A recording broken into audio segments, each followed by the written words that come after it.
take off!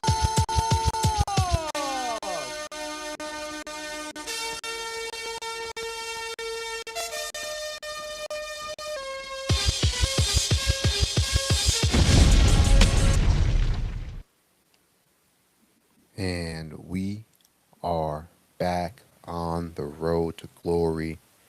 New week, new episode. It's the usual crew, the usual cast. I'm Sean, I'm joined by Haas, I'm joined by Steph. Before we go any further, fellas, what's the vibes? How we feeling in our mutual respective, uh, what's the word I'm looking for? Domains, I guess.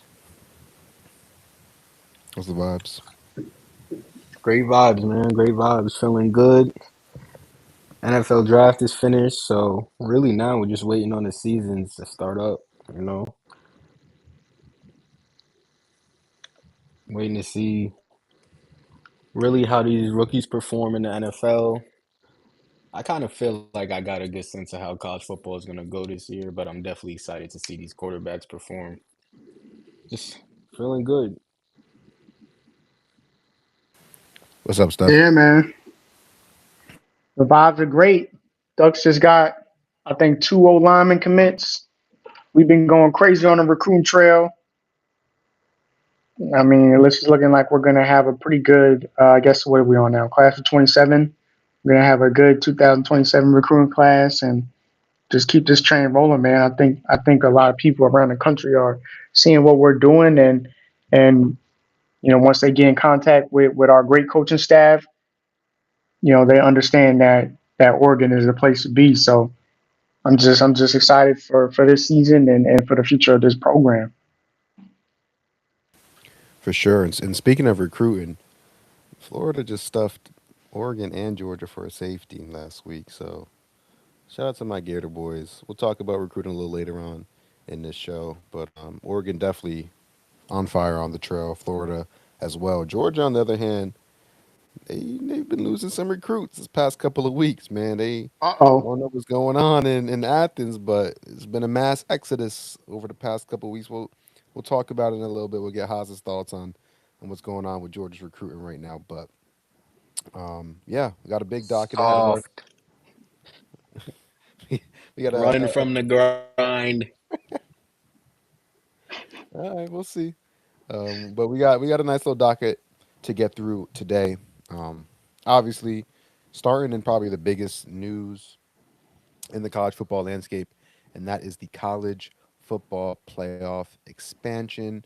Nothing has been confirmed yet, but there were reports over the past week that while the college football playoff will remain at 12 teams for the 2026 season, there are intense negotiations underway about further expanding to a field of 16 or even 24 teams starting in 2027, just next year.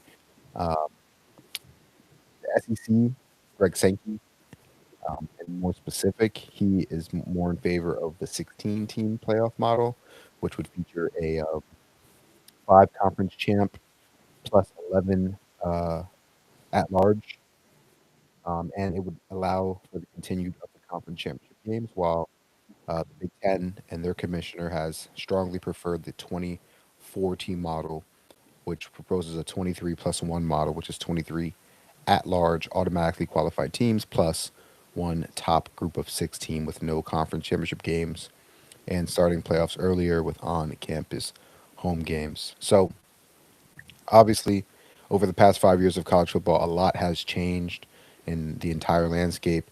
Um, Even if you want to take it back to 10, 15 years when the playoffs began, I don't know if it's been that long, maybe 10 years since it's been the playoffs. But since then, a lot has been changing, and just more change seems to be on the horizon. And I'll start, man. I'm not very happy with this. I wasn't happy with the expansion from four. We all know this. It was documented on this podcast. I was just never a fan of the playoff expansion. I mean, I could was getting around to accepting maybe a six or eight team, but the 12, even still to this day, I'm not a big fan of. But pushing it to 24, even 16, just seems like a lot to me. I have a. I'll let you guys give your thoughts in a second, but I have a bracket here, and I know depending on it's not exactly what it would be, but um, I thought I had a bracket here. Give me one second. Yeah, and we have like matchups like Virginia, USC in the first round, Iowa State and Notre Dame, Vandy, Michigan, Tulane versus Texas. This just seems like a lot of non-competitive fluff in order to make more money by hosting more on-campus home playoff games. I think the home playoff games have been a success. I will admit that that is definitely a positive, something that I have liked about the 12-team playoff. Is the environment that we get for a lot of these games, but man, it just seems so corny. And like, I am so willing to sacrifice a first round game between JMU and Alabama, or uh, Vandy and Michigan, to watch a conference championship game. I'd rather watch the SEC championship game between a good Georgia team and Alabama, or a Florida and LSU, than watch a booty ass. First of all, I like how you threw Florida in there. Like y'all are getting anywhere near that game anytime soon. Yeah, don't sleep, man. We're not getting to season predictions or nothing like that yet, but I just had to throw that I'm out ready to there, but talk I'm gonna let you reckless. finish. I'm I'm gonna ready let to you talk finish. reckless. I just had to throw that out there though. But yeah, I would much rather prefer to watch the Big Ten championship game, Oregon versus Ohio State. Like, maybe I'm a traditionalist, but the championship game still means something to me, and I just feel like the first round games are fluff. I mean, we had 8 first round games this year. How many were good? Or not? Maybe not eight. We had 4 first round games this year. It just, the playoffs have just not been competitive. I don't see how this makes it any more competitive. I've been ranting now. I will shut up and let one of you two go ahead and take over and give your thoughts, because I know both of you guys were more accepting of the expansion to 12, but I know you guys probably aren't too excited either about Barely, a 24. barely, definitely not 24 teams. I mean, at the end of the day, it's a business clearly, and it's gonna come down to the TV deals. And the more playoff teams, the more TV deals and networks that have access to the games. So these schools need the money if they want to keep their programs. I mean, you got blue blood schools getting outbidded by each other. So these smaller schools are definitely going to need some type of revenue to stay in the game. Because at this rate, if they're with no more revenue coming in, like if they don't continue to focus on revenue or keep that the main thing, eventually a lot of these universities will lose their football programs just because they don't have the rosters or the depth or the longevity to compete with these top schools. So if they want to keep all these football teams Division 1, and they're gonna have to focus on making as much money as possible. And it's sad, it's unfortunate, but with no cap and no commissioner or governor on college football, this is what happens after NIL.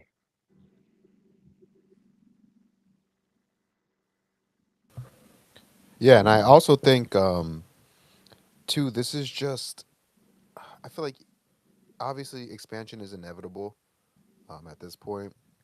So I would definitely prefer the 16 over the 24.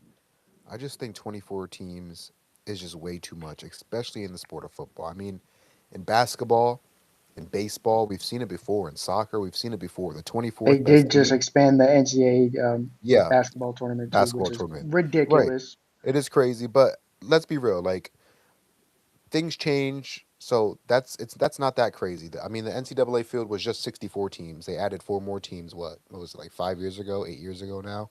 Before that, it was 40 something teams. So the NCAA basketball tournament has always changed. It is a lot of teams, but like, what's 8 more teams? Really, nothing too Maybe crazy. Oregon will be in it next time. Yeah, maybe. And let's be real. The 24th best, like I mentioned, the 24th best college basketball team, the 24th best college baseball team can go on a run and win the Natty. The 24th best football team is not winning the Natty, even if they win one game, even if they win 2 games in this format. I think you have to win, what, 4 games, 5 games to win the championship. And you think Florida this year, if we are the 23rd ranked team in the country, is doing that? I just said I was willing to talk greasy about Florida, but come on, let's be real. Like we are not like that's just it's just pointless to me. 16 teams. That's how it is in what the NFL is 14 teams right now. So that's a two extra. The NBA, I think, is 16 teams. The NHL is somewhere similar around there. So I think that's more in line with where college football should be. Not it should not be closer to a college basketball, college baseball style bracket. That's just way too many teams. Yeah, I think, you said a lot, and I one of the big differences between college and the NFL is in college, at least in FBS, you have what is it, 136 teams now. So 24 is still like what? It's less than It's not a 10% of lot. that. That's true. Whereas in the NFL, it's almost half the league makes the playoffs now at this point. In the NBA, it's more than half the league if it's 16 teams. But so it still would be the very top of the sport making the playoff. But at the same time, 24 is just way too much. I know I've been a big expansionist of the playoff even since the BCS days. I mean, when we were little kids, I never really understood why um, we didn't have a playoff in college football. But as I've gotten older, I kind of understand like there was really nothing wrong with the BCS. It was just that I would have liked to see more teams kind of get that opportunity, almost like a 2007 West Virginia or whatever story you want to name. Like there was always these teams where you felt like if they got a chance, like they could probably you know get the job done and maybe even win the whole thing. But in the BCS, it was like if you lost a game, your season was pretty much over. So it really made college football have the best regular season in all sports, and I'm talking about all sports in the whole world. I don't care what anybody says. When the BCS days of college football, there was no sport touching that regular season because there was no room for error when you can only lose one game and maybe even losing one game destroy your whole season. You couldn't get ranked number one or two. So it really was a different time, and you know, I think and you said a lot, Sean, but the problem with the 14 playoff is that once you have the 14 playoff, the entire idea surrounding the sport becomes about making the playoff, and it completely makes all of those other bowl games irrelevant. No one cares if you went Yeah, to it's true. even a New Year's Six game and but because you weren't in the playoff. Whereas in the BCS days, if you made it to one of the BCS bowls, the Rose Bowl, Fiesta Bowl, Orange Bowl, Cotton Bowl, if you made it to one of those, you felt like you still had a really successful season, even though you weren't in the national championship. And that completely changed when they added the 14 playoff, and even the New Year's Six games just didn't have the same luster. And then you had a lot of the times the good players opting out of the games and things like that, especially when it came to lower bowl games. If a guy was an NFL player, he most likely wasn't going to play in one of the other bowl games. So it completely changed the bowl season, and it just made it irrelevant once you add the 14 and the 14 playoff. It just wasn't very good. Like you only have four teams, and then you have to wait a month after the regular season and for the semifinal game. It was just ridiculous. It was a bad format, horrible calendar. That's the other thing with college football is just the calendar, and it's still a problem with the 12-team playoff. And it's something that they're still trying to work out. So I think 12. I'm okay with 12. I've always said from the beginning that we should have a 16-team playoff, but I also think we need to get rid of conference championship games. And I understand where you're coming from. Being a fan of Florida, and it's like the SEC was the first conference to make the conference championship game, and then other conferences started to copy that after the fact. So it is really something that has been a staple of college football in our lives. But now, when you have a 12-team playoff, it's the same thing with the bowl games. It's like winning the conference is cool. Like I love it. I always want my team to win the conference, but it's just a different age now. Like when we were growing up, you wanted to beat your rival, win your conference. The national championship was like the chances of being ranked number 1 or 2 at the end of the season was just so low that it was like, look, man, you want to win your conference, you want to beat your rivals and all that. But now it's like, look, you obviously got to beat your rivals, and because if you're not beating your rivals, for most of us, it's like you're probably not winning the Natty anyways or making the playoff anyways. If like if Alabama loses to Auburn, they're not a playoff team. You know what I'm saying? So, um, but now it's like, if you win the conference title game, you don't really get anything out of it in terms of playoff. I mean, look at what happened to my team. We went 13-0, we're ranked number 1, and then played the best team in the playoff. That first game in the quarterfinal. So how is that a reward for winning your conference and being the number 1 seed? That's not a reward at all.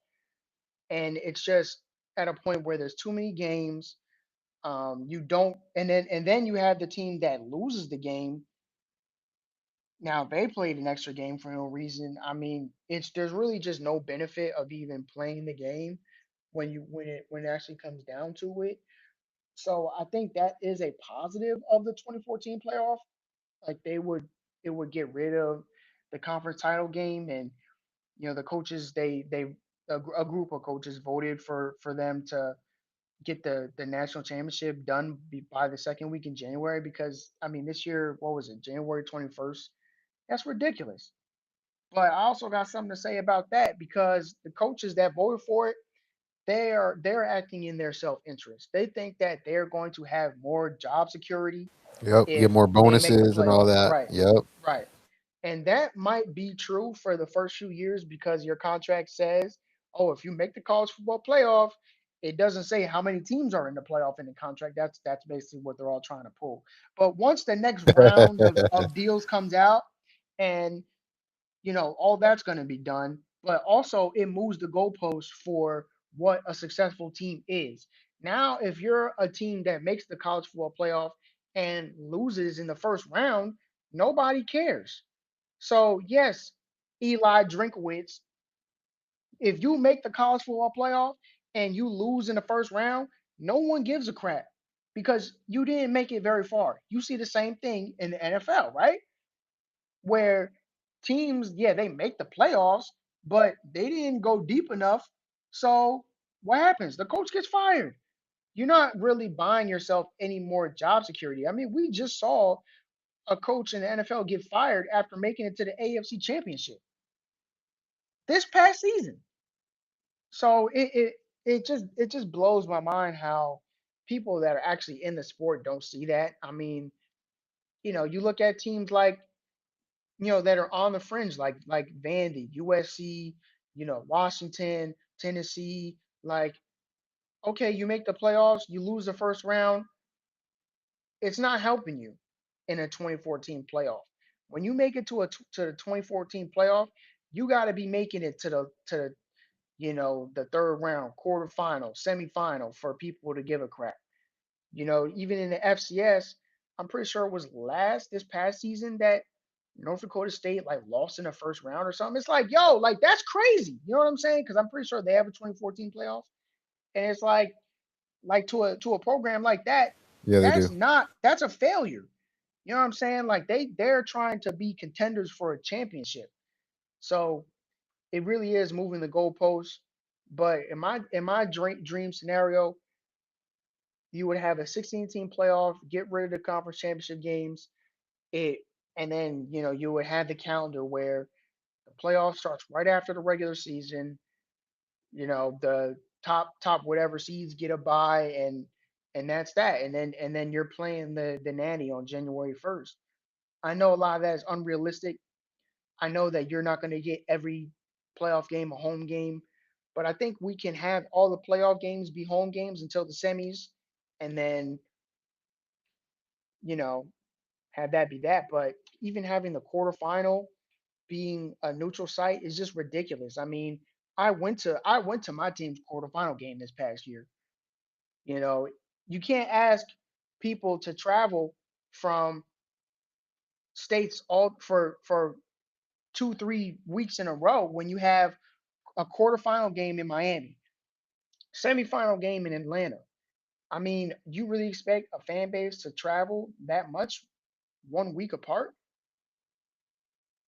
especially when you're talking about maybe having teams from Ohio, Michigan, California, go all the way down to Arizona and Texas and Florida. It's ridiculous. They need to have these games on college campuses, and that is what the college football experience is about. It's not about playing a college football game in an NFL stadium. It's about being on college campus, in the college stadium, around the college fans. But that's pretty much all I gotta say about that. I mean, I think You one know, thing I all got three of us can agree on is that we don't want a 2014 playoff. no. I think the entire college football world seems to be agreeing on that one, except for the coaches and the decision makers, which is tough. Very, very tough for all of us.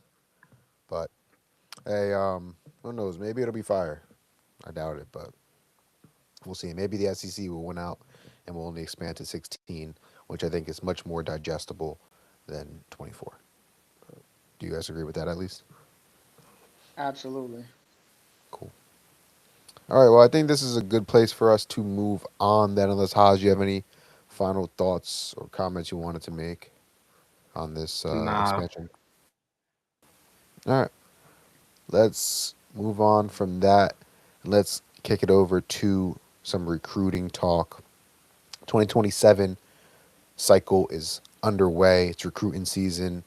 It's crazy how much recruiting has changed. I mean, growing up when we were younger, I mean, even 5 years ago, 10 years ago, decision day and all those things were really late in the year. I mean, towards December, January, February, that's when a lot of kids would be committing, and some still do, obviously, but nowadays most of the process takes place early before the season even begins. Spring visits are major in the process, and then those spring visits lead to official visits, which eventually lead to kids committing a lot of times in May, June, July, August before their high school seasons kick off. So I think this is the perfect time to take a look at where the rankings stand, to dive into some of these classes. We'll spend a little bit of time and maybe each of the top 10 teams in the cycle so far. So, and then we'll go from there. But right now we are looking at Rivals industry composite rankings, which take account of three major recruiting websites: Rivals, 247, and ESPN. And they take all their ratings, they take all their information, they combine it, and it spits out one combined rating. So currently with that, Texas A&M is the number one class in the country. Texas Tech has the second ranked class in the country. Oklahoma is at 3. USC is at 4. Miami is at 5. Ohio State is at 6. Florida at 7. Oregon at 8. LSU at 9. And then Notre Dame closes out the top 10. We have UCLA, Georgia, Texas, Penn State, Nebraska, Kentucky, Michigan, all sitting outside the top 10. Um, Again, still early. A lot of time left for these kids to commit, decommit, flip, and all that stuff before National Signing Day. But yeah, that's where things stand. Kind of makes sense with Texas A&M and Texas Tech at the top. Um, just so much money in Texas with the new NIL era. Both of these schools have insane amount of donor support, NIL, rev share money to go along with Texas A&M being in the SEC and Texas Tech being the only or being the major brand, Texas brand in the Big 12. Although Baylor exists in that conference as well, but we know about Texas Tech oil money and all that good stuff. Um, Oklahoma leads the entire country with the amount of blue chips committed currently, as they sit at number 3 in the industry rankings. They have 14 blue chips committed. The rest of that top 5 rounds out as Texas A&M with 12, which is a big part as to why they're the number 1 team currently in the recruiting rankings. Oregon is third at 11. Notre Dame is tied with Oregon for third with 11 as well. And then rounding out the top five and fifth is Florida with 10 blue chip recruits. Um, kind of talked about it a little bit earlier, but Florida has been on a heater, um, gearing up to be one of our best classes in the past 10 to 15 years. Maybe one of the best classes that we can ever have, depending on how things shake up throughout the rest of the summer. Already have one 5-star committed, one of the top um, 5 to 10 players in the country, the number one interior offensive lineman. He's committed. Got a few other offensive linemen highly rated. I think we have about 6 top 150 players, with one sitting at 165, so right on the outside. So about 7 top 150 players. Shout out John Summerall, man. He's doing a lot of things right. We're gonna talk about some of the new coaches, and we're gonna after we get through this little recruiting segment. But John Summerall is really doing his thing.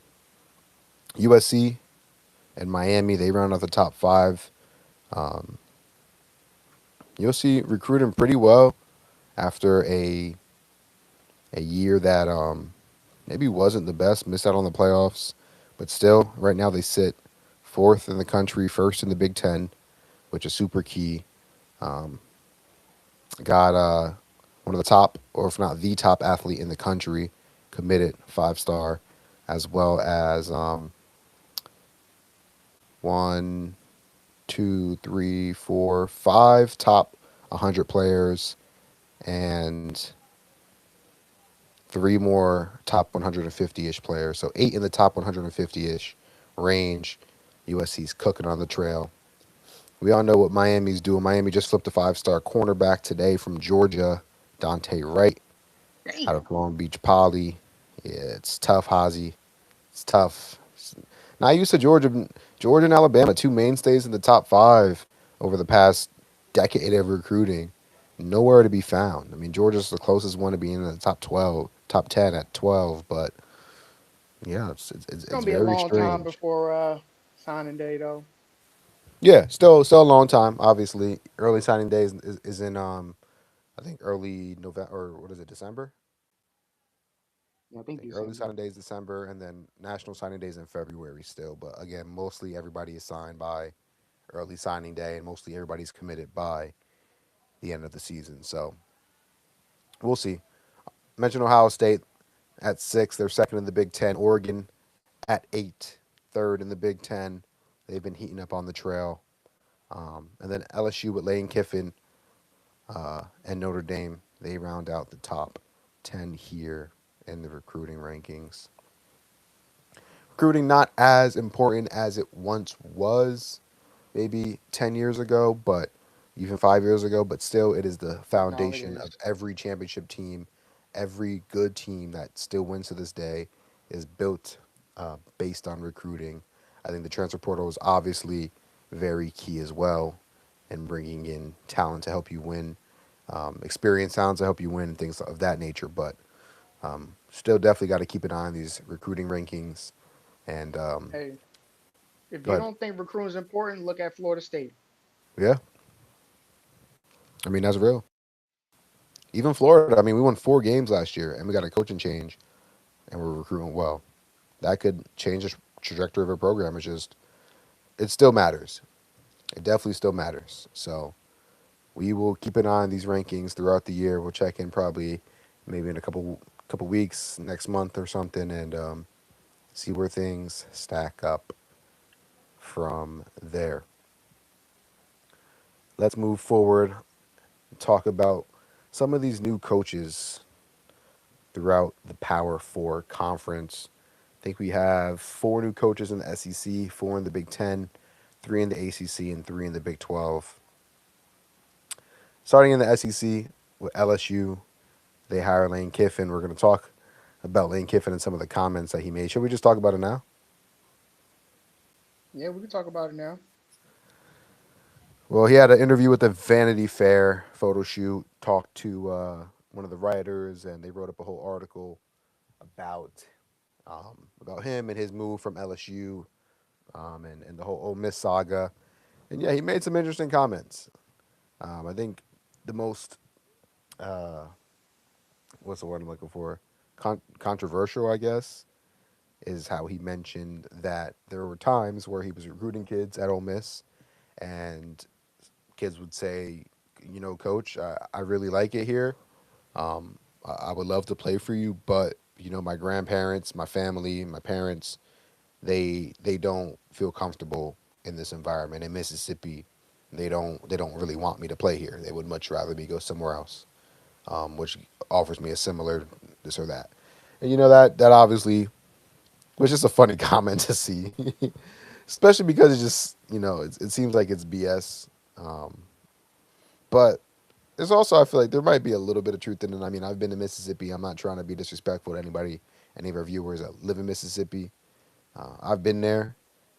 Um, let me just tell you guys, it's not a very homey environment, or a maybe not homey. It's not a very familiar environment for like a northerner like me, or somebody that's not from a culture like that. I could definitely see how it could be a culture shock being in Mississippi and knowing the history of that place. And a lot of times people talk about the history, and I'm not going to sit here and say Mississippi is filled currently to this day with a lot of racists, but I was there pretty recently, and there was still a lot of people that was looking at It people I is. was with. It's Yeah. definitely top three in the U.S. But Top Louisiana's three no racist better, in states. my opinion. So I don't understand. That's why I think it's a bunch of BS. But what do y'all think about this whole Lane Kiffin comments? And it's not to be shocked. I mean, he's a drama I queen. He mean, if loves. you're dating back to U.S. history, I'm sure like Mississippi still has Louisiana beaten. I know Louisiana is terrible, but Mississippi, I mean, don't quote me on this, but I know for a fact they're notorious for lynchings out there. So I mean, their mascot, just the school itself. I mean, they're called Ole Miss. Do you know why they're called Ole Miss? Why they're not just University of Mississippi?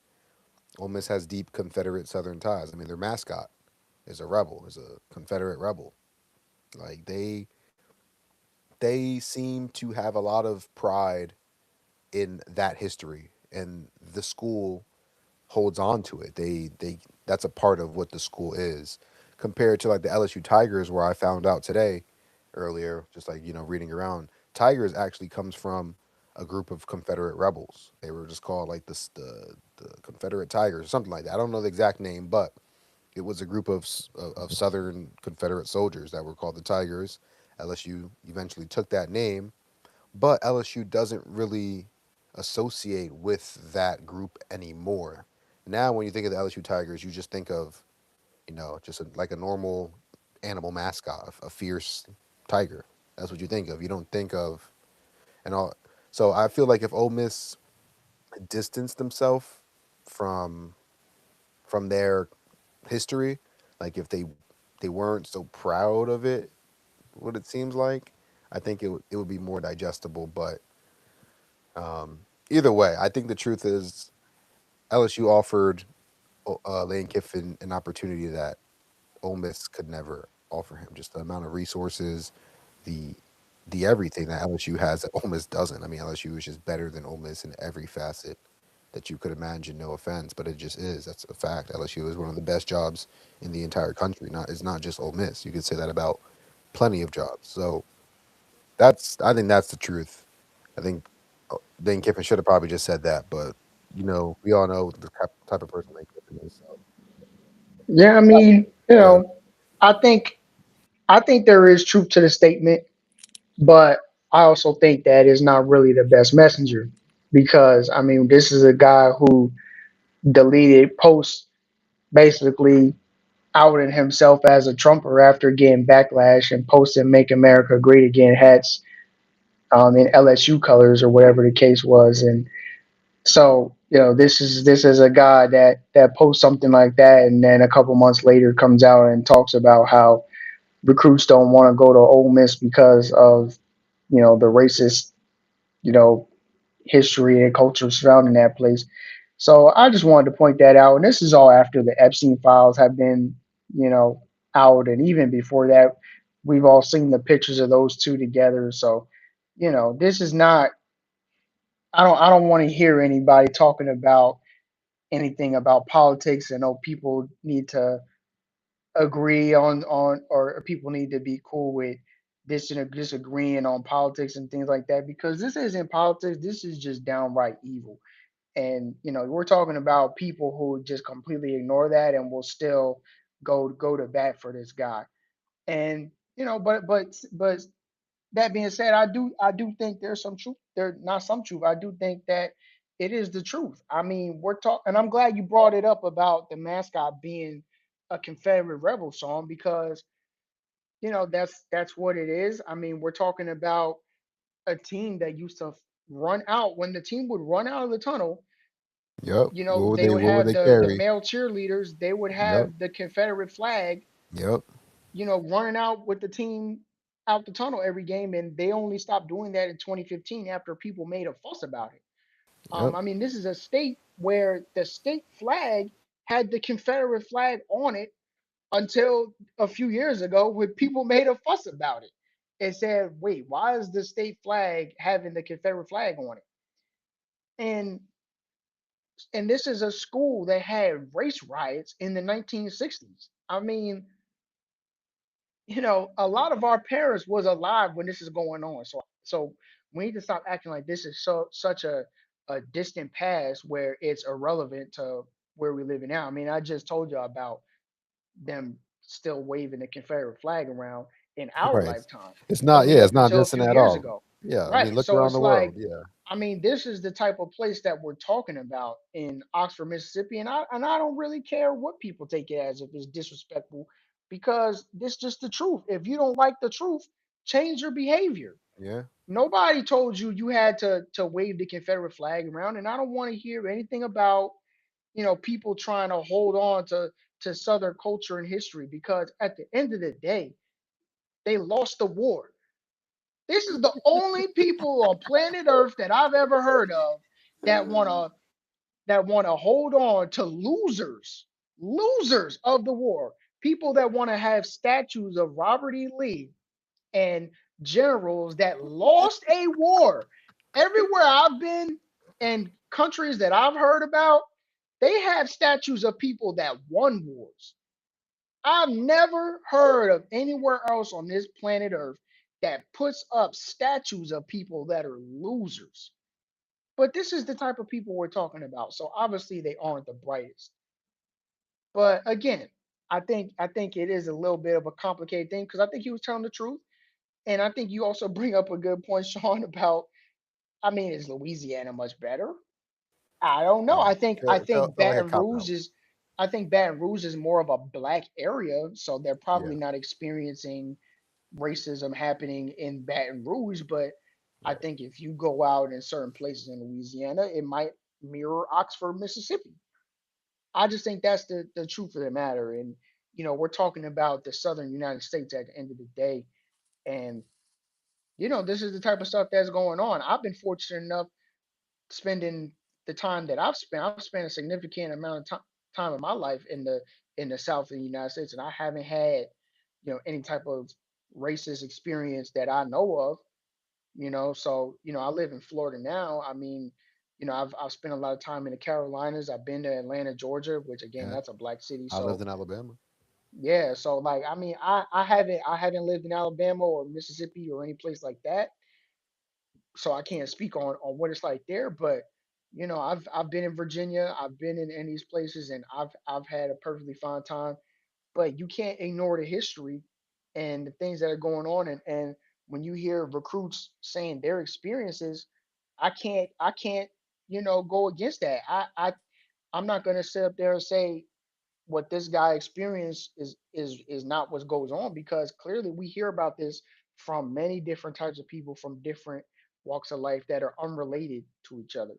So but I do think it's funny how you can post the Trump hat and then come out and talk about racism when this is a guy that's clearly done a lot of racist things over the years. Right. And you know And he moved his what whole family to Ole Miss. His daughter started going to school at yeah. Ole Miss. His son went to Oxford High School. So like, come on, bro. Was it racist when you was the coach and getting extensions and Yeah, yeah. What are we talking about when it's they a was cop paying out. you Yeah. millions of dollars? Yeah. was I perfectly mean, fine making money there. we've been known he's corny, but I think based on also what I've seen on like message boards, rumors on Twitter, and all that, Ole Miss didn't allow him to coach in the playoffs, and he just probably is very spiteful and hurt about that. So hmm this is When his why would they? opportunity. You took another Right. job in the same conference, mind you. Correct. Correct. Like, what are we even talking about? So I never in any job. If you accept another job, why would they let you keep working there? right. What are you talking about? All the shenanigans aside, though, I do think heading back to the topic of the new coaches in the Power Four, specifically in the SEC, Lane Kiffin at LSU was definitely the most exciting or anticipated watch for the upcoming season. I mean, Lane Kiffin going to any of these top schools in the SEC was always going to look like was always going to be intriguing, but LSU specifically, I think, is a really great fit for Lane Kiffin, especially stylistically, the way he likes to play offense. Um, I think they're going to be dangerous this year. Lane Kiffin is a perennial loser. He's a choker. He finds ways to do less with more. So would it shock me if LSU flopped in year one or just in general I under don't his think it's a tenure flop. here? I But don't really have expectations for them. I mean, they have a $40 million roster, so I have expectations. They probably have the most expensive roster in college football. If not the most expensive, is up there with the Ohio States and the Oregons and the whoever else is up there this year. But so I think there has to be expectations to an extent. Also, with the whole craziness, the drama with him leaving and giving up that playoff run, like he better make something happen. Like you did all that just to what? Go 8-4 this year? Go 7 and like nah. Like I expect them to be competing for the SEC championship game. I think they have the talent to do it. I think they have the coaching staff to do it. We'll see if they actually do it. But besides LSU, um, Florida, they hired John Summerall. Auburn hired Alex Golish um, to replace Hugh Freeze. Summerall replaced Billy Napier. He's from Tulane. Golish is obviously from South Florida. And then Arkansas hired Ryan Silverfield from Memphis to replace Sam Pittman. Out of those next three guys, who are you guys most excited, or who do you guys think will be the best or the worst? What are your takes on those last three teams that I just mentioned and their new coaches? I think I'm most excited about Summerall. I don't really know what y'all are going to look like at quarterback, but I think as far as the team right now and long term success, I'm most excited about Summerall. I think Lane Kiffin might have the highest amount of success in a period of time, but I think that's going to be a star that burns bright and burns out fast. I mean, we've seen it at Okay. pretty much every job he's been. Yeah. I mean, he never stays at a place for a long time. Seems like he burns bridges wherever he goes, and it's always nasty whenever he leaves. Why is that? I mean, going back to Yeah. USC, Tennessee, the Yeah. Nothing in the middle Alabama of the night. thing. Yeah. I mean, and then the Ole Miss thing. I don't understand. What's up with this guy and why he can never just move on in a classy, normal way. It's always got to be drama. There's always got to be headlines. There's always got to be nonsense. But that's the type of person he is, and I think these teams are really just going to deal with the karma of that the same way Ole Miss hired him and lost him is the same way LSU is going to lose him because of the way they hired him. It is the way it is what it is. I Yeah. think That's the old I saying, but I right? think You lose them how you get them. right. I mean, yeah, and I think if LSU gets a championship out of it, then they'll be happy. But um, I don't know if that's going to happen. I think they'll be in the mix, but I think that this isn't going to be a thing that lasts 10 years. Okay. Haas, your thoughts on who you're most excited Probably or, say or least Florida. excited? Florida. Probably say just to just because I'm kind of selfish and I think college football is better when Florida's good, especially for Georgia's rivalry. I know there's nothing like a good Auburn's a Florida rival Georgia too. game, and I feel like anytime Florida is Yeah. good, college football is better. What about Auburn? You So, don't you don't like the Yeah, Auburn you don't rivalry? jack Auburn rivalry. fuck no. Auburn now, I think it's Auburn a has good gotten rivalry beat. though. I like it. Yeah, Auburn, I like it's that de rivalry. I'll never skip the game. Like it's never a game I won't watch. But Auburn has got the excitement is gone for the rivalry. Like Yeah, I I mean they think just at this haven't been point, good in so long, but I'm just like Auburn, Georgia is just so SEC. Like it's just classic SEC. It's like I would love to go to that game. Yeah, I mean, yeah, for Auburn. sure. If you guys didn't know, That speaking would of that would be a Auburn, great game to go to for sure at nighttime as well. I actually went to a Yeah, Georgia Auburn game nice. in 2019, but we were home and that was like a DeAndre Swift breakout game. He went crazy. But it's definitely a great rivalry for sure. But I mean, like you said, they haven't been good in so long. It's not like Florida. It's not like honestly now Bama has become a bigger rivalry for Kirby Smart yeah, and Yeah, that's true. That's a good point. his dynasty more so than Auburn. yeah, His record versus Auburn, if I'm not mistaken, I don't think I don't yeah. even Did think y'all ever lose to them? I he don't may think y'all have ever lost. lost in overtime, maybe. I could be wrong. I think they might have pulled one out in overtime versus You might have Auburn. lost like 2018, like his first year or something. That might be the Yeah, only but time because at most is one 2021, loss. yeah, like 2021 to now, y'all damn sure did not lose because Auburn been ass since too. Yeah, he's 9-1 versus Auburn, Yeah, see, and he might not. lost on the road at Sheesh. some point. 2017, so that was his first Yeah, year, see, and I'm they like, got yeah, that first year. smoked. Because Yeah, that was the first time that was like Auburn's last like sort of good season too was 2017. Hey, yep. I will say, Alex Golish, And that's when when he they was had at Jared Stidham. when Yeah. Alex Golish was at South Florida, he did give Alabama a run for their money. So him being at Auburn, Oh, I forgot about that game. yeah, he almost beat them twice with Nick That was Saban when once. Saban was walking in the rain and he looked all tired. That's when I knew Yeah, he was retiring. I ain't yeah. gonna lie. So That's when I knew he was retiring. When I seen him that video of him walking into the halftime after that South Florida game, I was like, you first of know all, you this know man it's ain't never over. been rained on his whole career. Yeah. and So and his team was in a dogfight with South Florida. I'm like, oh yeah, he about to retire soon. yeah. So I don't know. I mean, it's Alex Golish. It's his first big boy job coming from the G5, G6. Obviously, they did get a big win over Florida and Billy Napier last year, so they played Bama close a couple times. So I think Auburn can be interesting. I think a big game for those of you guys that don't know about it, but Florida actually travels to play Auburn in week 2 or week 3 Okay. after Auburn plays Baylor. I think week 1. So Auburn is going to be battle tested early. We're going to find out a lot about Auburn, and we're going to learn about Florida and Auburn pretty early. I think that's an awesome matchup.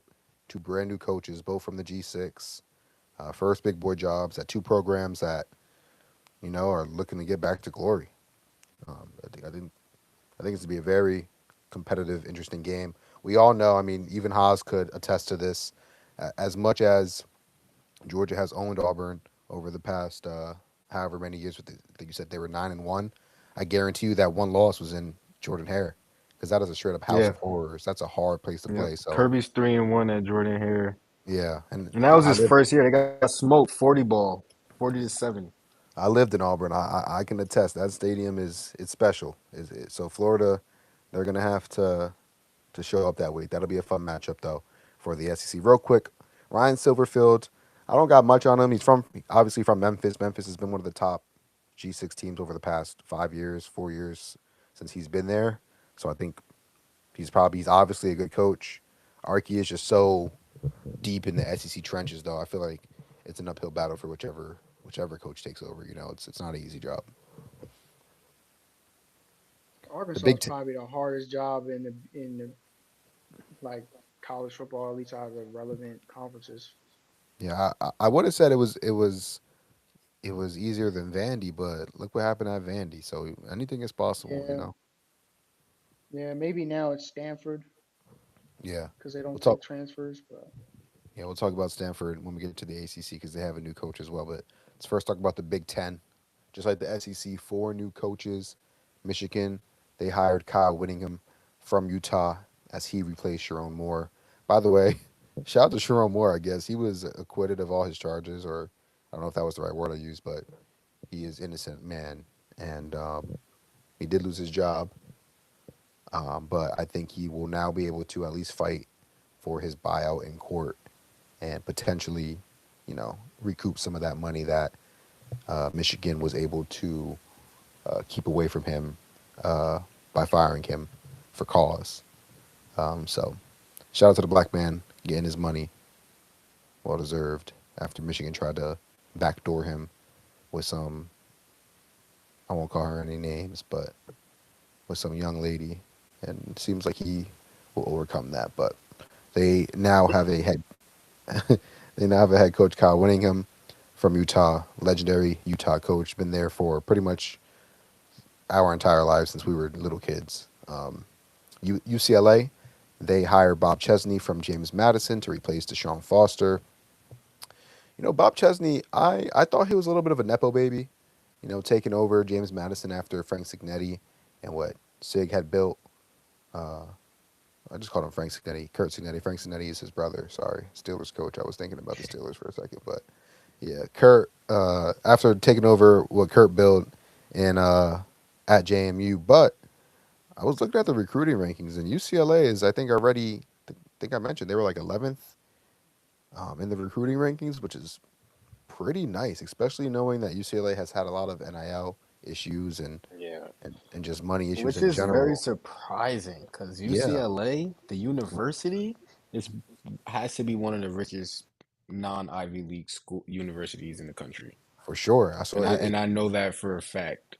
for sure. So I've it just been makes there. no sense. I've had family members that have had surgery there, like, and that shit looks like an X-Men campus. Like, Yeah, it's nuts. It's right yeah. outside Beverly Hills. Like UCLA has plenty of money. So I'm not really sure. Maybe they're invested more into their medical school than football. Well, I agree. I think that's Like, definitely what it is. I mean, you can see their stadium. Their stadium is empty half the games whenever they what play. stadium? Exactly, what stadium? So I think maybe since Bob Chesney was hired, they probably promised him some more investment into the program, some more, rev share, NIL money, and he seems to be making use of that early on in his tenure. I mean, he still has to win games. The games have to be played, but Bob Chesney might turn out to be a nice little hire for UCLA. Penn State, they hired Matt Campbell from Iowa State to replace their longtime coach, James Franklin. And Michigan State hired Pat Fitzgerald to replace Jonathan Smith. Um, I think as coach for the. Regarding, Go ahead.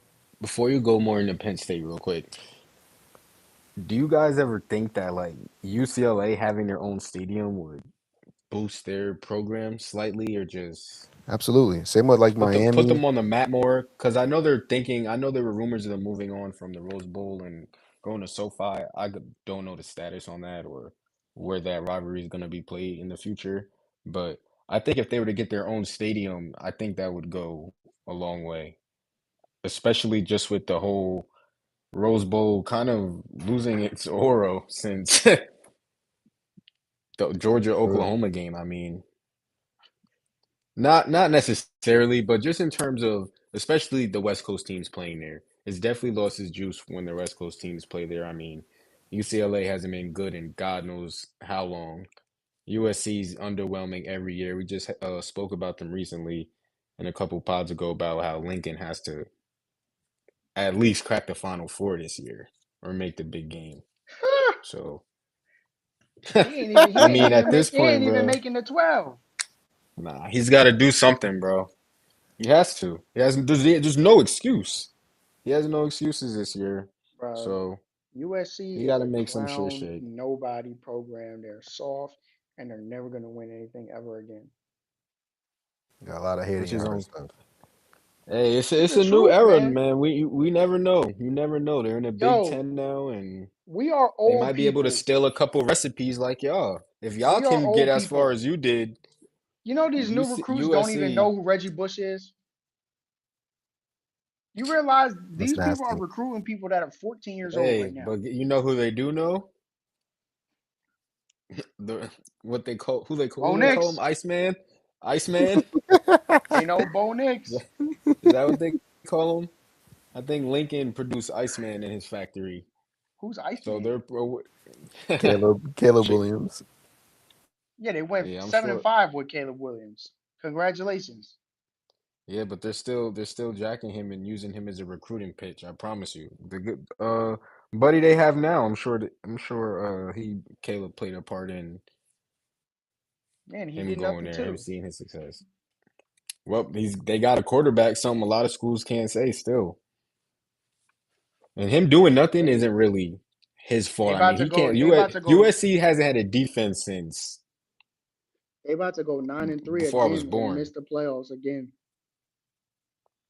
Like I said, if you guys can steal some recipes and get to where you're at, USC, Who there's no stole the telling what they recipe? could do. Y'all Who did. stole the I mean, recipe? y'all still haven't mastered or figured it out yet. Like, it's still Hey fucking man, raw. The burger's still raw. We haven't got our that well coach is done, young, perfect man. natty patty We yet. got it, bro. We're We s- got it, bro. we're waiting on the natty patty. I don't know Saban what didn't win rest his the rest. first natty till he was like 50 years old. Yeah, but I mean, if you guys don't get it done this year, which we know you won't, Don't say that. I don't know. Man Lanning, I don't know what more excuses we can have for this guy. But I don't know. Maybe Prime will take his It, job. We'll see. it's Well, no that's a excuse. conversation for another time. Prime the Oregon. I'm not even about to be coaching football. He can't even go on flights. Prime and Carucci and Belichick and He his got girl. yo, All as Prime a and Carucci committee is at Oregon. crazy. Carucci on the sideline at the game is crazy, bro. That's crazy. That's crazy. So out of the four Big Ten coaches, Kyle Whittingham, Michigan, UCLA Bob Chesney, Penn State Matt Campbell, Michigan State Pat Fitzgerald, any coaches you got an eye on? I feel like these aren't super exciting names, but I feel like these are going to be actually really solid hires I feel all like the around. Penn State hire is like the most underwhelming hire I've ever seen. Iowa State East kind of vibe. Yeah, I mean, I think they'll be. I think it's just going to be more of the same. I think they just need to get a new face in there. But when they actually tried to get guys that people wasn't really trying to go to Penn State like they thought they was. I think Penn State thought they was bigger than they was. I Well, think James, they definitely do. I mean, as a Gator fan, I don't have a lot of room yeah. to talk about that, but Penn State, they swear they're a blue blood, but when you look at the history of Penn State, what have they ever accomplished in their entire history? I Nothing. mean, their coach was allowing Jerry Sandusky to do his thing. Yeah, we all know about Um, that. so that's what they Micah accomplished. Parsons touching booty holes and stuff too. Hey So man, that's that's Penn State for you. But you know, I just think they need to get a new face. But I think James Franklin was the best thing they ever had, and you're already seeing what's going on at I Virginia agree. Tech. I feel like I feel like Virginia Tech is going to win the ACC before Penn State ever wins the Big Ten with Matt Campbell. It's a good take. I like that take. I think that's a perfect segue too to talk about the ACC and the new coaches that are going to be coaching. You just mentioned the first one, the biggest name, James Franklin. He was let go from Penn State, and he replaced Brent Pry as the head man at Virginia Tech. Taj Lupoy, former Oregon defensive coordinator, replaced Justin Wilcox at California as he takes his first head coach position. And Tavita Pritchard takes over as the head man at Stanford to replace Troy Taylor and Frank Reich over there. Pretty interesting hires all around, especially with the first two names, James Franklin and Taj Lupoy. The ACC is desperate for an influx of coaching talent. And I think both of I'm these excited I coaches, about see these Cal more than winning more. yeah. Sorry to cut you guys off, but No, I go see Are ahead. you good? Cal You good? going dumb and really winning something before USC and UCLA.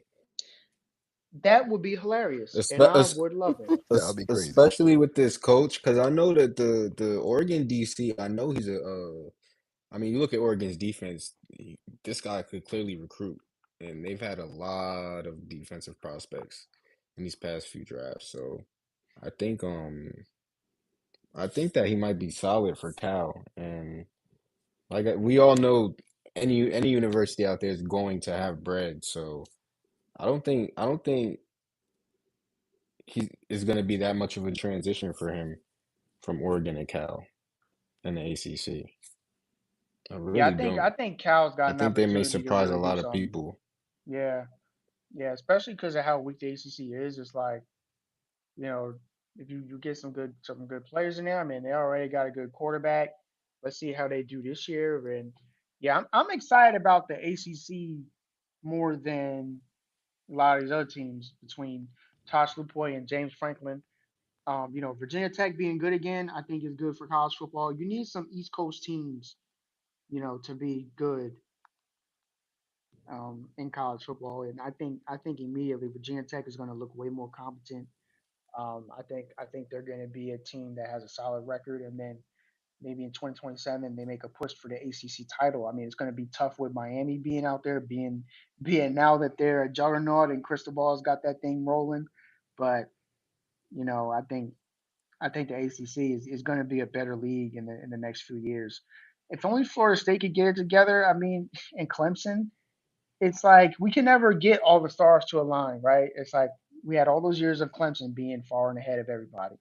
Then now we got Miami that seems like even though they didn't even win the league last year, but I mean, it's like we can never just a get a good mix of teams that seem like they're going at it. Um, so yeah, I'm excited about the ACC though. I mean, that's been a league where it's been pretty unpredictable. I mean, no one predicted that Duke would win the league going 7-5 last year. Nobody. Maybe if you play NCAA. Yeah, that's the type of stuff that'll happen in a dynasty when you're only using one team and the computer is kind of doing everything else. Yeah. Uh, all right, let's move on finally to the Big 12, who, similar to the ACC, has three new head coaches. Eric Morris, he replaces the legendary Mike Gundy as he comes in from North Texas to take over Oklahoma State. Kansas State hires Colin Klein to replace Chris Kleinman, and Iowa State hires Jimmy Rogers to replace Matt Campbell. I think the most obvious standout hire of this group of three coaches here is Eric Morris, one of the most prolific offenses, if not the most prolific offense in the country last year at North Texas, although on a lower scale, I guess a smaller stage, playing in the group of six. Still played in the toughest conference last year in the group of six, put up numbers in that conference, and had a chance at a playoff berth until the very last week where they kind of lost to, I think they lost to Tulane actually, to Florida's current head coach. So excited to see what Eric Morris can do for Oklahoma State. He brought in his quarterback, Drew Mestamaker. He brought in his running back as well. So it should be a high flying offense for those boys in the Big 12, um, and just a better brand of football than we've seen over the past 3 years at Oklahoma State because it has been bad, real bad. I mean, we stopped talking about them on this podcast. That's how bad it was. So be nice to talk about as many schools as possible on this podcast, and hopefully Oklahoma State gives us a reason to talk about them this year with Eric Morris taking over. Man, they're in the mud. They're one of Yeah. the universities that went to every single meeting to vote on the expansion. They had every rep and Oh every my staff goodness. member they possibly could to vote on the expansion. Didn't miss a Zoom, didn't miss any mail, made sure they attended to every piece of litigation they could to make sure that there's some type of expansion. Because without like these NIL saving some of these guys, because man, Oklahoma State, they're centuries away from doing anything. I mean, Yeah. I hope this hire is a good hire for them too, but realistically, I don't even know how many I feel like they have a shitty ass stadium too. Like it seats like I 35,000 don't, or some shit. I don't know. I know they play in, I think, Stillwater, Oklahoma. I don't know what their stadium is called, though. I don't know much about For their stadium. So, I think Godspeed to that they Oklahoma did not State have though. anybody drafted this past year. But I mean, it kind of makes sense that coach got fired. There was a few teams though that didn't have no players I feel drafted like they this need a year. wild hire. They need someone to just they need to just throw some shit at the like a Mike Tomlin kind of fucking hire or some shit. Oh my Or goodness. someone who could just or someone like a or like a I don't know, just something not traditional. I think A savage the ass North Texas guy JUCO was a coach or good hire. something. I think the North Texas guy was a good hire, but I mean, we'll see if it works out. You know, They should have bid it on Prime. But yo, Prime is I not think gonna be coaching in 3 years. I'm telling you.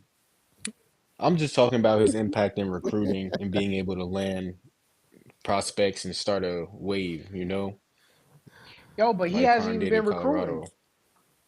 The No, he yo, give hasn't him. now, but he when he first got there, Yeah, he had his little run. And yeah. all it takes is a little spark. Obviously, that spark went out for him, but there are other people who will be able to sustain that, hopefully. Congratulations, And you got 9 wins in one season. All right, let's wrap up this part of the docket. We got a couple of news topics to get into really quickly, and then we will close out the show with a pretty fun Clown of the Week segment. We skipped out on it last week, so we have to make sure that we hit it again this week. Real quick, two news I wanted to hit. Um, Missouri today, they announced that their star running back Ahmad Hardy was shot at a concert last night in Mississippi, or early Sunday morning. Um, he sustained a gunshot wound, and he was underwent surgery Sunday, um, where he is now in a stable condition. Does seem like he will be able to play football again. They just don't have a timetable for his return or when he will be back on the field. Seems like there was some sort of melee or fight or brawl, and gunshots rang out, and he was one of the people hit. So hopefully, Matt Hardy can heal up and be ready for the season, and Missouri gets their running back back.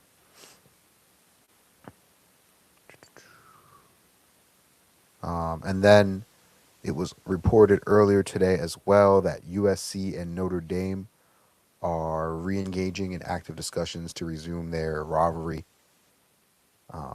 It was announced earlier this year, or maybe at the end of 2025, that USC and Notre Dame would be coming to an end, that they would not be playing in the upcoming football season, I believe, or maybe this was the last edition of the game, and that it would be discontinued. Obviously, that was a big hit to college football, as that is one of the most storied college football rivalries in the entire sport. Maybe it doesn't have as much aura as it had back in the day when we were growing up, but still is always a fun game to watch every single year. Seems like the biggest holdup, based on what I could gather in the rumors and the message boards, is the timing of the game. I think USC wants to keep the game, like earlier in the year, um, for the non-conference out of schedule, and Notre Dame didn't. But yeah, it seems like Notre Dame is now more willing to, make the schedule work, and that game can be resuming pretty soon. So I think that's a win for everybody. So USC is soft. They're a soft program. y'all on the same coast, so sounds like y'all play the same style of ball. We gave them belt to ass. I know y'all just made it out not too long ago. What was that, 2 years ago? No, we never With been in a dogfight with that team. y'all were definitely a dogfight with 2023, USC. 2023, we gave them belt. 2025, we gave them belt. They haven't beat us since 2016. It's been 10 years. Nah, I don't remember them beating y'all. I feel like I remember GG's at some point. But that's Oregon though. Uh-uh. That could have been any game. all right, I think it is time for And the shouts out safe. to Ahmad Hardy, man, for surviving that, man. He could have got shot in the artery in his leg or something. Like that shit could have been tragic, and people just gotta know when to just chill and lay low. And it's so easy to be in the wrong place at the wrong time. Like this guy led the SEC last year in rushing yards, and I don't have to look that up because he ran over it. Every time I was betting on Ahmad Hardy, he was hitting over. So I know for a fact that kid is special, and sometimes you gotta really understand like your worth and not put yourself in situations like that. And he's in Mississippi at that, so like I'm glad he was in good care and shit because that's the last place I'd want to get shot, to be honest. Mississippi, like, sounds like a nightmare. I don't know if he's from there or what, but hopefully he stays out of Mississippi in any club or concert he attended because that only would happen to a Missouri player. Like, that's Missouri's luck right there. Georgia, we may have a lot of arrests and shit. Athens PD may be the biggest game, but we don't got our guys getting shot at concerts. I mean, they gotta they gotta tighten up over there.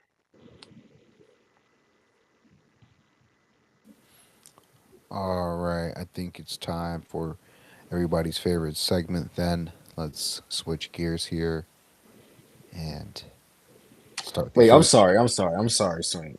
No, you're Just good. What's just for up? the listeners, just so we don't just so our facts are facts on this show. 2023 Oregon versus USC was alleged belt by Steph. So he It says was the Bell. score was 36-27. They What scored a belt? garbage That time touchdown. that's If you not watch the belt. game, it was Bell. The game was That's Bell. not belt. They had We're no gonna have they to had cut no that. chance of winning. They were never in that game. And that was with Caleb. They were never in the game. Yeah, I'm gonna have to cut that film on. Cut it on. It's out there. 2019 was belt. 2020 31-24. Maybe that's what it was. Yeah, that was COVID and we won the Pac-12 because of that game. And USC was way better too. Yeah, I remember that. I remember that. I was definitely USC, trolling, saying yeah, USC was bro. gonna win. Yeah, yep, that's what it Because was. I they had remember no that now. business losing that game. Like we weren't even that good. We weren't even that good. And USC had no business losing that game, and we somehow won the game, and then went to the Pac-12 championship. Crazy. Horrible. I'm telling you, it's a soft program. It doesn't matter who the coach is. It doesn't matter who the players are. It doesn't matter what's going on. I mean, this is a Because that team was a that, roster with Drake London and yeah, Amon Ra, yep, Hufunga. yep. They I'm had a telling you, this squad. it's a Vera soft Tucker. program. They had like four picks in Yo, the top 200. look how much better Amon Ra has been in the NFL than back then. Is because when you get away from USC, I'm not even talking about California. I'm talking about specifically USC. When you get away from that team, you just become better at football. You lose all your soft tendencies. You lose all the weak mentality. You lose all of the nonsense that comes with being a part of USC's football team. That's why Amon Ra is a good NFL player because he's no longer on the USC Trojans. My bad, Swank. I just had to correct the facts a little bit. You all good. You all good. DJ, play the music.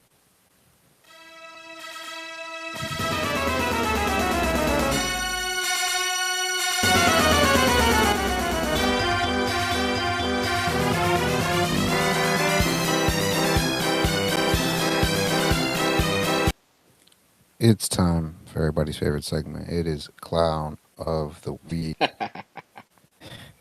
and this This is a clown, big one. yeah, this is a big Clown of the Week. It's a No, we two-parter keep thinking it's not going to get worse, and it always gets worse. that always gets worse. It always gets worse. So we'll start. We'll start with Brendan Sorsby, and we'll move on to Miss Rossini and Coach Variable later on afterwards. But obviously, both these stories have been in the news cycle now for a couple of weeks, so this is not new news to anybody. But still, some of the ultimate clownish behavior has been going on in the sports landscape, specifically football, both pro and college. Brennan Sorsby, previously the quarterback at Indiana and Cincinnati, currently or now formerly the quarterback at Texas Tech as well, is at the center of a major college football gambling investigation that currently threatens his 2026 eligibility. Seems as though in late April, Texas Tech announced out of the blue that Sorsby was taking an immediate indefinite leave of absence to enter a residential treatment program for gambling addiction.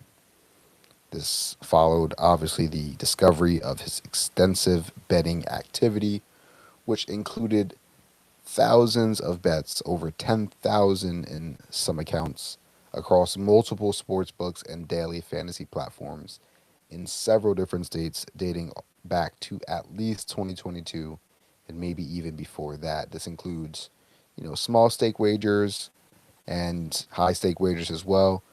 And there were times where he was even averaging around 20 bets per day, 20 tickets a day.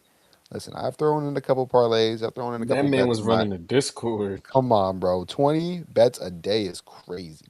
He allegedly used accounts under different names to disguise his identity. I think one of those accounts was his own mother, as well as a few other family members.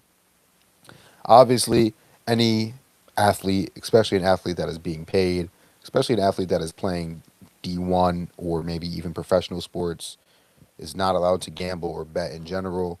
It is especially frowned upon and illegal to bet on games that you are playing in.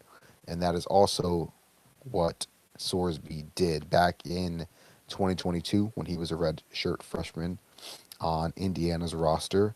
He bet on a few different games involving his own team.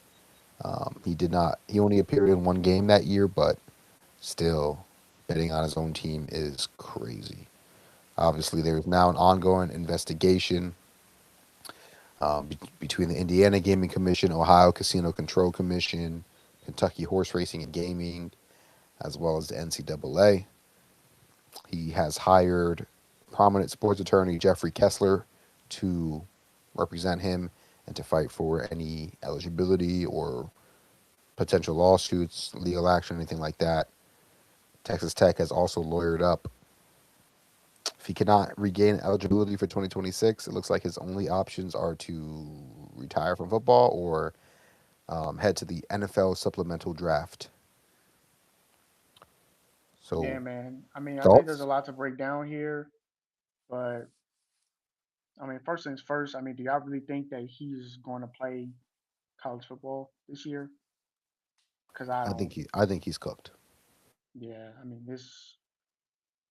I mean, you. I mean, you publicly admitted that you did. I mean, he checked himself into a rehab facility. The only thing that I could see is you're trying to like gain sympathy for it, but I mean, honestly, like you ain't getting sympathy from me. I mean, you're a degenerate gambler. I mean, you said it. You just laid it out. I mean, he what was it, 10,000 bets over the past few years? I mean, this is a guy that was betting on balls and strikes, pause, at baseball games. Do you understand how insane that is? You're sitting there watching a baseball game and betting on whether the pitch is going to be a strike or not. That is insane. That's like I can't Nah. even fathom doing something like that. Like betting your hard-earned money on something like that. It's not like you're betting on the outcome of the game or the spread. I mean, ball versus strike. That's just insane, man. And it's like you know, you know that as a college athlete, you are not allowed to bet on sports. I bet you that's one of the first things that they tell you whenever you get to your college team as a freshman, and they probably give that speech every year, like in the beginning of the year, every time, where they're like, guys, these are the rules you have to follow. Do not bet on sports. Do not bet on sports. Because you're not allowed to as being part of NCAA. And the rules are laid out pretty clear. I mean, we've already seen other athletes get banned from the NCAA. They just weren't big names and they played like other sports that aren't as popular. So the headlines weren't as big. But I think this is the first time where it's been a football player that's still in college and is like on one of the premier teams that is definitely competing for a playoff and maybe trying to push for a national championship. I mean, this is just insane. This is Yeah, just insane.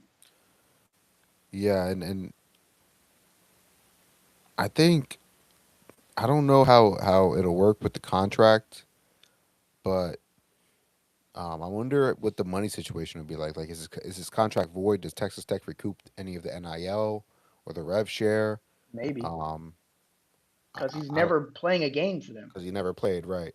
And then my other thought process is like, I can maybe understand a little bit, if you're like a walk on or third string player, like somebody Yeah, who's never really going to make a lot of NIL or rev share or money, and you're betting on games, you're trying to make money or whatever. Still, you're an idiot, but like that makes more sense. But if I you're mean, one of these guys, this is a yeah, starting quarterback. This is you a got multi-year starting quarterback at a Power Four program because he was at Cincinnati before. yeah, and there's numbers that were being thrown around. He's made $3 or $4 million from Texas Tech this year. So if you're making $3 or $4 million, I'm sorry, but I don't think you need any more money, especially when you're probably going to go to the NFL too and get a It's contract there. insane. It's So insane. so what do you how much more money? And again, some of these bets It's an did they addiction.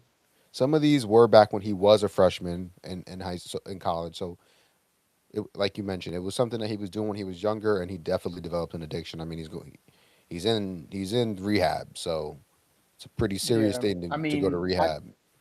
I and my thing about it too is like I've seen a lot of people make good points.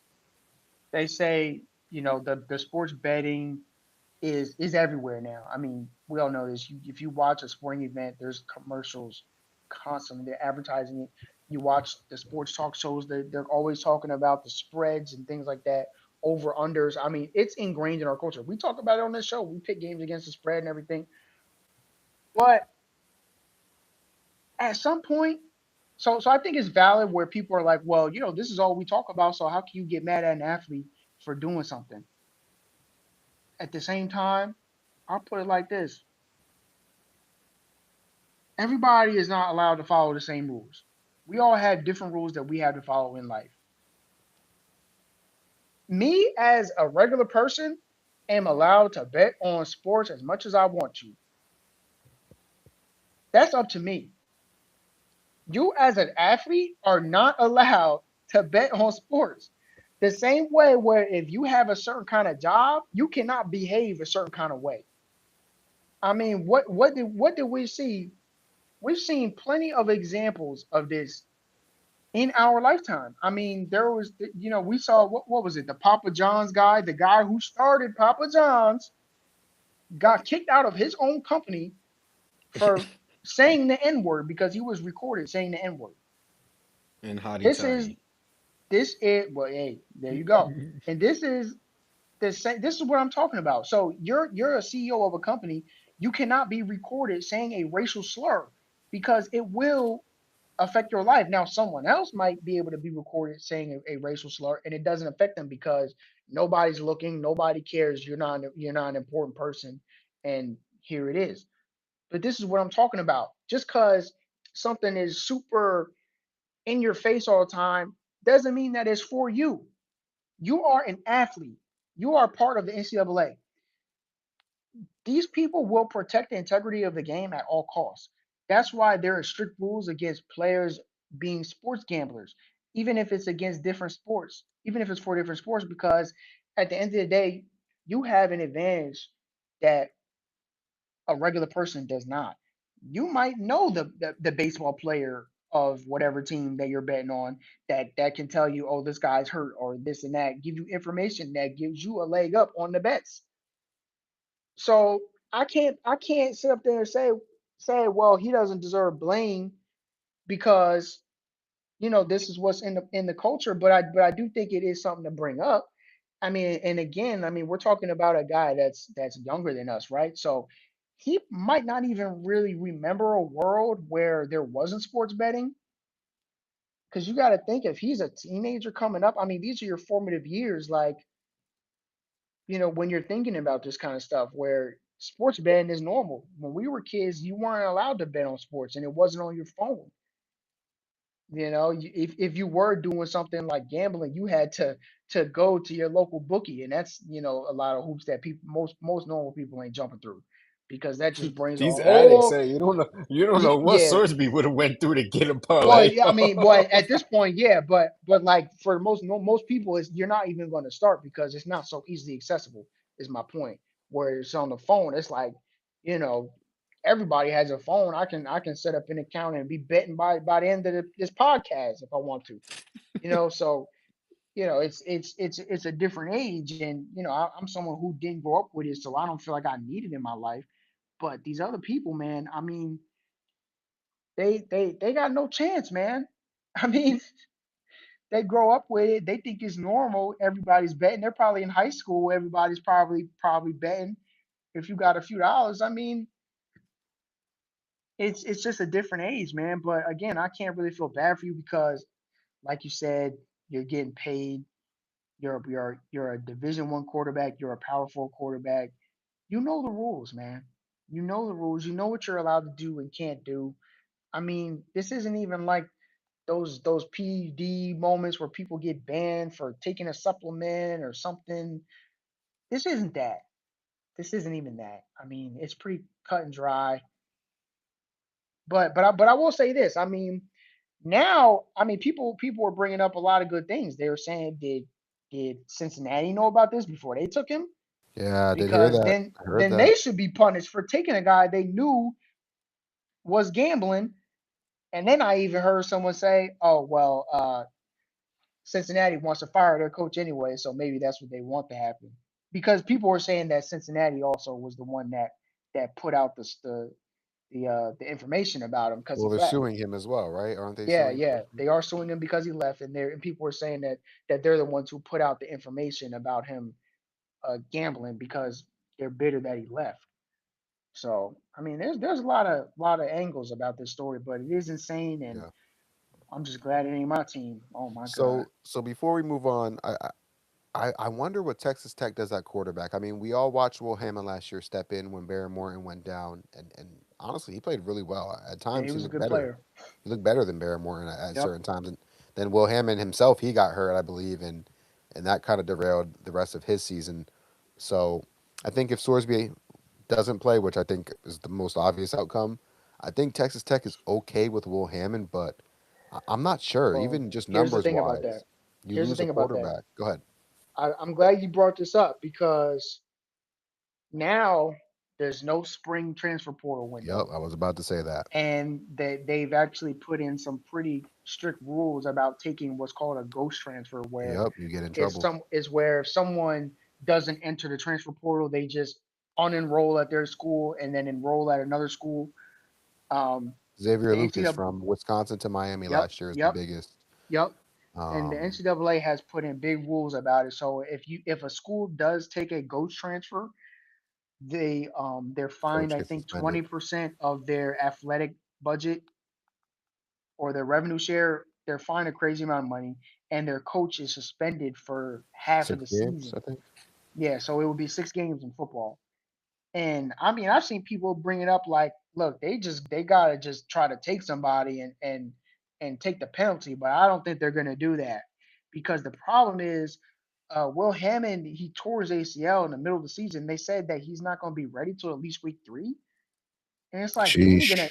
you're gonna bank on that. I mean, because even when he comes back, it's like he's fresh off of an ACL tear. Like I don't know. This whole thing is sketchy. So people, I think it is a valid point where people are like, yo, they need to try to get a quarterback. Like screw them 6 games. Y'all could win the 6 games without the coach, and he Raiola. could come back. That ain't happening. But I mean, you know, it is what it is. Like it's a crazy situation. That'd be a good little move. You never know. Texas Tech definitely got the money to pull off something like To that. pull I off mean, baby word on the Mahomes, street, I mean, he Raiola want to would. be Pat, I right? He want mean, to he be want to Pat be I anyways, Pat. right? mean, that's exactly sounds like where the back door leads to me. Texas Tech. He want to be Pat. That would be. Well, he don't That want to would be Pat be. no more because he changed his number. Yeah. Yeah, but we still have a little bit of time before camp really starts. So we're gonna see. You never know. He may break the internet. That would be crazy. I know Texas Tech. They got lawyers to try to push the NCAA for a swift decision, which would ideally be a suspension for Sorsby rather than permanent ineligibility. So they're hoping to maybe get him suspended for Yo, 3 games or he's maybe about like. to get he's about to get banned, bro. But This is yeah, I crazy. think he's done. He's done. So yeah, we'll put a cap on that for now. When we get updates more on that, we'll definitely obviously talk about that because Texas Tech was the odds-on favorite to win the Big 12. They were in the playoffs last year. And this could really derail their whole entire season. To be honest, this is very bad for Texas Tech. Something else that is very bad, and another season that could be derailed, is the New England Patriots. Man, their head coach Mike Vrabel is out here not living righteous. Man, he was living unrighteous, very unrighteous. A couple weeks ago, TMZ, a bunch of different news outlets started dropping pictures and reports that head coach of the New England Patriots, Mike Vrabel, has been in a secret love affair with NFL reporter Diana Rossini. Uh, in most cases, this would not be an issue other than the fact that I think she has a family. I know for a fact she has a family, and I Yes, believe he's married. he's married Both as of well, them are right? married. Both Both of of them them are are married married. with family. Yeah, so um, pretty big scandal in the NFL world. Obviously, personal relationships are usually not anybody else's business, but when you're, the leader of a team, you're the face of an organization, you have to, hold yourself to higher standards. You need to uphold those standards. And obviously Mike Vrabel is not doing that. And, they weren't even really trying to be sneaky about it. That's the crazy part, that this has been going on what seems to have been years upon years. I mean, 5 plus, 6 plus years, it seems like. What's your Um, guys' thought on that? Like, I know a lot of people not want, but a lot of people are concerned whether there'll be like repercussions for Rabel or whatever. But if you listen to a lot of players and their opinions, they say they wouldn't care, and if anything, they would have been embracing him and shit. And I'm not a former NFL player, but if I was a player, I'm definitely looking at him as a goofy. And as anybody, my culture, not like if you can't, if you try and hold someone to a standard you can't hold yourself to, I mean, you can't really be respected. So facts. Facts. it's not Facts. even about like whether he made the same mistake other people make, but if his job is to be a leader of men and like I said, hold people to a certain standard and he doesn't have the discipline himself, it's just gonna be really hard for Yep.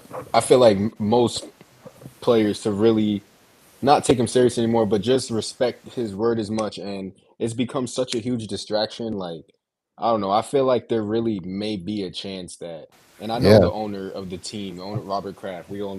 Hmm. We all know his history, but like there can be a chance if this is continues to be as big as a distraction. I mean, there's news dropping every day. Every day, Like new just I pictures, I just new seen pictures of videos. Yep. Rossini and her husband, I guess, kissing today. So I guess Oh they're trying hell to like no. cover it up now Oh and hell make no. it and show like I Now don't I'm know. looking at I have him no idea. sideways. I'm looking at him sideways. You a clown. I mean, it looks There's like another C from the word for that. I don't It's know if that you guys seen those not pictures quite today, Yeah, there clown. is but another C word for that. yeah, I don't know if you But guys seen the pictures today of her and her husband kissing, but if that's the route yeah. that they're going now, then that'll probably wrap up this whole storyline because, like you said, it'll just go to show he's that C word you're talking about, and that'll be Hmm. the end of that story. And and and It'll be like he would the story will be Mike Vrabel had the green light from to kind of Rossini's answer your Hell husband. no. question, to kind of answer your question, Haas, like I personally, I will never wish like super like negativity on anybody, right? So I'm not gonna ever wish for this guy to lose his job. Like I don't hope he loses his Right. job personally, but I'm 100% with you. Like I can 100% see how this removes a lot of his credibility. Like he's just not the man that he portrays himself to be as a coach. And in this profession, in the profession of football, that's important. Character is super important. I mean, that is Yep. most teams take on the identity of their head coach. Like that is 1,000%. And and they're let's be coming off a real. high right now.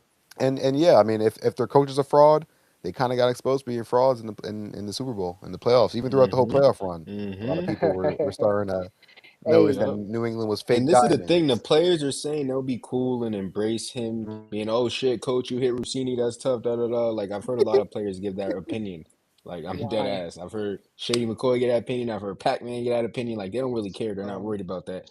First of all, And both of them are two some they two of Hunks. them say yeah, some of the nah, most ignorant stuff that definitely I've ever jokes. heard. Definitely And jokes. LaShawn McCoy But is fat, so I don't want anything that he has to say. But it's just Yeah, like the Patriots, like the players are saying that now, like those guys are saying that now. But let the Patriots start off 0-4 next year. Let them start the season yeah. Let off me wish under they had a 500 coach. within the first half. Well, guess what stories are going to be coming up in the locker room? The same You players already that know. thought everything was funny and damn, like you see all this shit in the off season was a distraction, and like when shit gets rough, it's not going to be funny anymore. So I think that anybody mature would really understand, like you said, how much credibility is lost after this situation. And you would definitely, Well, if you're a Patriots fan, you're hoping for some type of end, like the story to Resolution. end somehow. Yeah, for Yeah. sure. I mean, there's no rule about cheating on your spouse or Right. whatever, or cheating Right. on your partner that makes you get fired.